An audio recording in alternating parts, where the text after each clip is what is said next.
on Fox News Sunday. And hello again from Fox News in Washington. Well, it has been a sad weekend for a lot of us, from presidents to political junkies. We are all mourning the loss of Tim Russert. We'll have more to say about that later.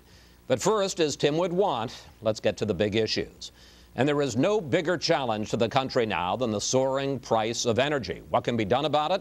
Well, for answers, we've assembled a roundtable of experts. Two of the point people in the Senate on this problem, Byron Dorgan, Democrat of North Dakota, and Kay Bailey Hutchison, Republican of Texas, and Red Cavaney, president of the American Petroleum Institute. And all of you, welcome back to Fox News Sunday. Thank you, Chris. Let's start with the most obvious solution, domestic drilling. And as prices soar, public opinion is turning around on this subject. According to a recent Gallup poll, as you can see there, 57% now favor drilling in areas that are off limits. Senator Dorgan, if we started drilling in ANWR, the Arctic National Wildlife Refuge, if we started drilling offshore, if we started mining shale rock out west, over time we could dramatically reduce the price of energy and our dependence on foreign oil. Why are Democrats blocking drilling as part of the mix of solutions?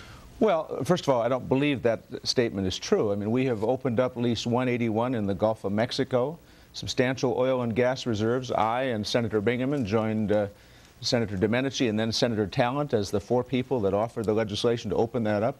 You started with ANWR, which everybody always starts with, but even John McCain has voted against drilling in ANWR. He said we ought not drill in the Everglades, we ought not drill in the Grand Canyon, and we ought not drill in ANWR. I believe we need to do a lot of things, including additional production, including offshore production, but we also need to move dramatically towards renewable energy as well. And one final point. In North Dakota, we have just had the largest assessment, North Dakota and Montana, in what's called the Bakken Shale Field, the largest assessment of recoverable oil reserves that it was ever issued in the lower 48. Over 4 billion recoverable barrels of oil. So there is a lot of drilling going on, and I hope that we see more in the right places. I would just want to follow up with you for a second before I bring in your colleagues here, ANWR. And let's take a look, because we have a map of ANWR. We're in a refuge the size of the state of South Carolina. We're talking about drilling in an area the size of Washington's Reagan Airport. ANWR contains 10 billion barrels of oil. Can we really afford to put that off limits? Well, there's far more oil in the Gulf of Mexico than in ANWR. Far more oil there. I'm someone who believes we ought to be drilling in a portion of that. But as I said, even Senator John McCain has voted against drilling in ANWR. Don't lay that just at the feet of Democrats. That is a large area set aside in legislation signed by Dwight Eisenhower. To suggest that ought to be the hood ornament for what we do in terms of solving our energy problem is just wrong. We need additional drilling, we need renewables, we need conservation, efficiency, all of those things in a very aggressive way. Senator Hutchison, congressional Republicans are pushing for more drilling, but as Senator Dorgan pointed out, your presumptive nominee is against a lot of it. He is against drilling in ANWR. He says that drilling offshore should be left up to individual states, which in most cases, like Florida and California, have banned it. Is he wrong on such an important issue? Well, let me first say that while Byron Dorgan has just said that he would support more drilling as part of a package, in fact, the Democrats are blocking any kind of increase in production. They are. And if we don't increase the production in this country, we are not going to bring the price of oil down. We're not going to bring the price of gasoline at the pump down, and we're not going to become independent. Now, Senator McCain has said that he believes ANWR should be off limits, but he has embraced all of the other production areas off the coast. And in terms of individual states, he says it should be left up to the states. Well, that's right, and that's what is in the plans. It is an incentive that Republicans put in the last piece of legislation, which many Democrats are trying to withdraw, for states to be able to get royalties if they explore and produce off their shores. It is a great incentive. Let me just say that what we really must do, if we are going to become independent, rely on ourselves, solve this problem, and bring prices down, we have to have a myriad of proposals, including drilling in ANWR, drilling off the coasts on the outer continental shelf, and the oil shale, which is, all of those have more reserves than all of the oil in the Middle East. And in addition to that, we can do it environmentally safely. It seems like the environmentalists have gone on vacation since 1950.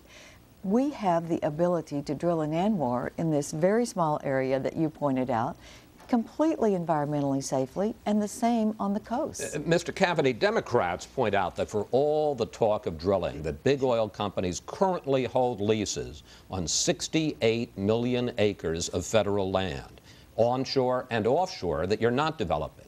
Why not start there? Well, we are developing them. There's a big misunderstanding. If they understood the industry, they would appreciate the fact that we bid for those leases competitively in the open market. We pay the government to get them. We have to pay annual lease fees on those particular leases. And at the end of the lease term, 5 years, 6 years, whatever it may be, if we haven't done anything on those leases, they go back to the government to be bid again. What's going on is the first step in our industry is called exploration. In other words, the creator didn't put oil and gas on every plot of land, so we have to go and explore. We're willing to put our capital at risk to find out whether or not there's oil and gas there. And there's in very few cases where there is oil and gas in amounts that are commercially usable, and those are the ones that you can develop. The rest of them, why drill where you know there's no oil or gas and let those things go back to the government? Senator Dorgan, let me bring in another part of this equation, because the Democrats' big idea in this area is a windfall profits tax on Mr. Cavity's employers, the big oil companies, to finance alternative energy as well as more conservation. How does the government decide what's a reasonable profit and what is a windfall profit?